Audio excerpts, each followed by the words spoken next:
her ex-husband. She made him the bad guy. The divorce would have never even been out if he didn't file the motion to use our full and legal names. Then she had to go and she had to get new energy. What was she calling him? Her apple pies?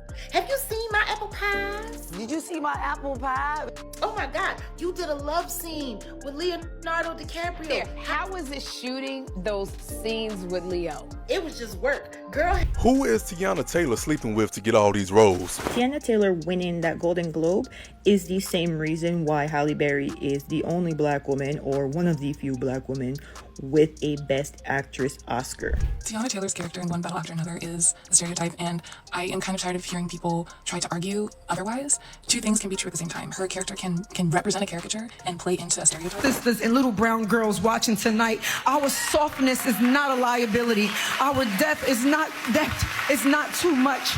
Our light does not need permission to shine.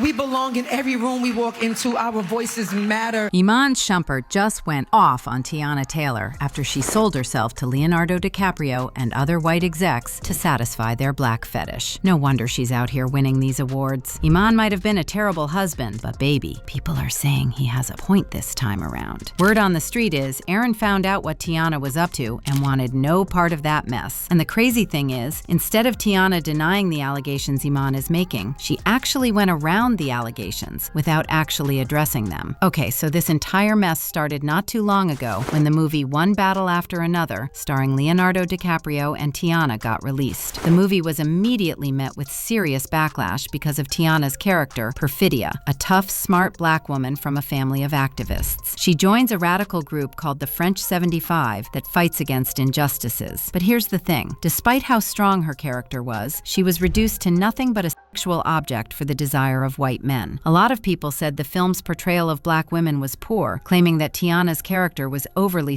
sexualized and fetishized. Interestingly enough, Teyana was on the side of the white men who produced this movie. And guess what? This same role that she played, reducing black women to nothing but objects for white men, also happens to be the one for which she won a Golden Globe. You cannot make this up. I mean, congratulations on her winning her first Golden Globe, but a lot of people said this was just the industry's way of rewarding black women who allow themselves to be used by white men, so more black women will think it's okay. When she was asked about this during her recent interview, she got extremely angry at the people who were dragging her for being used as a tool to degrade black women, and basically told them to stop whining about it. So far as she's concerned, she got her Golden Globe. She said, "Is that not what black women go through? We are fetishized, especially by creepy and we are, unfortunately, the least protected people. Showing what black women go through, that's a hard reality to accept. And this movie should spark debate. I always knew it would, because sometimes you just gotta shake the table. And if you thought this mess couldn't get any worse, then I'm sorry to break it to you, but it did. So word on the street is the reason Teyana allowed herself to be fetishized is that she actually likes being objectified by white men, and was reportedly even messing around with Leonardo months before the movie came out. Back in 2024, when they were on set, a video went viral of Leonardo smacking Teyana's backside. I don't know any woman who allows a man to just casually slap her cheeks like that and smile back at him, unless that's her man.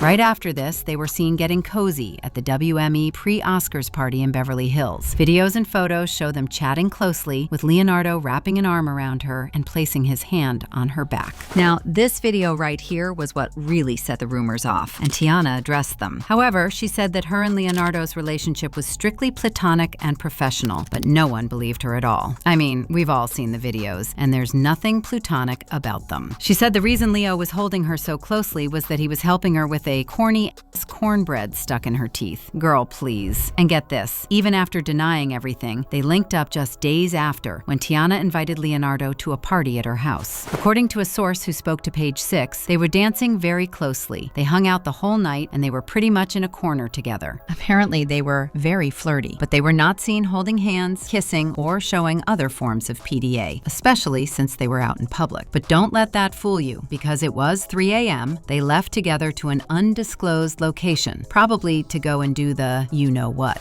And in case you are wondering if they've had more moments after this, yes, they have. Even recently, when Teyana won the Golden Globe, they had a lot of intimate interactions that had people bringing up those relationship rumors again. But here's where it gets messy. It turns out that while all these rumors about Teyana letting these white men fetishize her, her ex-husband Iman was keeping up with everything, and he just made things worse by coming out to slam her for it. Word in the street is that Iman believes the things he is saying, and he allegedly even told a source that this is something Teyana has been doing for years. But here's the thing. People don't know whether or not to believe what Iman is saying, because on one hand, yes, it's true that Teyana may be doing all this to please white men, especially Leonard, since they are supposedly messing around. But then again, Iman may just be saying these things because he's still bitter about their divorce and wants to use this to get back at her. As you all know by now, they were in the middle of a very nasty divorce after Teyana left him for being jealous of her success, stealing from her, and cheating with multiple women. In court documents obtained by TMZ, she accused Iman of being jealous about her fame and feeling insecure about being good enough for her, despite the fact he was earning way more playing basketball than she could ever dream of making in music. She said Iman would grow annoyed when they would attend public events together, and photogs would ask for him to step out of frame. At some point, she intentionally started dimming her light for her husband to try to have a harmonious and peaceful marriage, but this only made him more and more angry. And when she started working less to please him and spend more time with the kids, since that's what he wanted, he now turned around and started going off on her for being lazy and not making money. Like, boy, pick a side. Do you want her home or not? By the end of the divorce, he was ordered to make a one-time 7-figure payment to Teyana. Teyana, on the other hand, was given 4 of his properties valued at $10 million. And as if all that wasn't enough, he was ordered to make a monthly payment of $8,000 to Teyana for child support, as well as cover private school fees for their daughters. So now you can see exactly why people are convinced that Iman is just doing this out of spite. But when it comes to Teyana being used as a fetish by white men, I guess we'll just have to wait for her to confirm if that's really the case or not. In the meantime, people had their thoughts. As this person said, Teyana Taylor is a Hollywood project to remind black girls the only way to be accepted into Hollywood is to embrace being